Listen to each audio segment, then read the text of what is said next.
Post corona period அந்த இள வயதினர் heart அட்டாக்ல சாகக்கூடிய செய்திகள் நிறைய கேட்கிறோம்.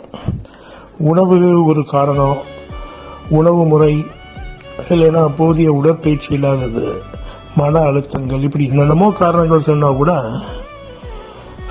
நிறைய தவறுகள் உணவுல மருத்துவத்தில் வாழ்வியல் முறையில் நடக்குதுங்கிறது மட்டும் உண்மை.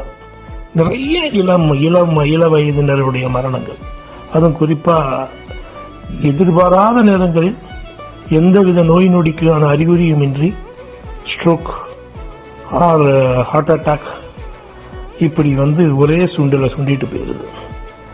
திரும்ப இதெல்லாம் நான் அனலைஸ் பண்ணிட்டு இருக்கிற பட்சத்தில் ஒரு கேள்வியை திரும்ப என்னை சுற்றி இருக்கக்கூடிய நண்பர்கள், உறவினர்கள், தெரிந்தவர்களிடம் கேட்கிறது உண்டு. அது ஏன் சின்ன சளி, காய்ச்சல், தும்மல், இருமல், அப்புறம் இன்னொரு ஒரு தொன்மையான ஒரு வார்த்தை, இப்போ ஒரு சிலர் தான் அதை பயன்படுத்தி தடுமம் பிடிச்சிருக்கு அப்படின்வாங்க. தடுமம் கோல்டு தான், அது நார்மல் கோல்டு, வைரல் ஃபீவர், இப்படி என்னமாவது வந்த உடனே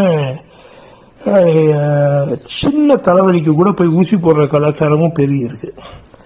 அந்த ஊசி போட போறதுக்கு முன்னால அனைத்து விதமான டெஸ்டுகள் எடுக்கக்கூடிய ஒரு பழக்க வழக்கமும் கூடிக்கிட்டே போகுது.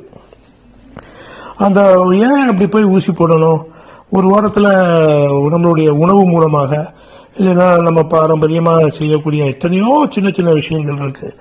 சுக்குமல்லி, காப்பி, மிளகு, மஞ்சள் வச்சு புகைப்பிடிக்கிறது, இப்படி எத்தனையோ நிறைய நம்ம மூத்தவர்கள் குடும்பத்தினர் சொல்லி கொடுத்துட்டு போயிருக்கிறாங்க. இப்ப அவங்களே மாறிட்டாங்க.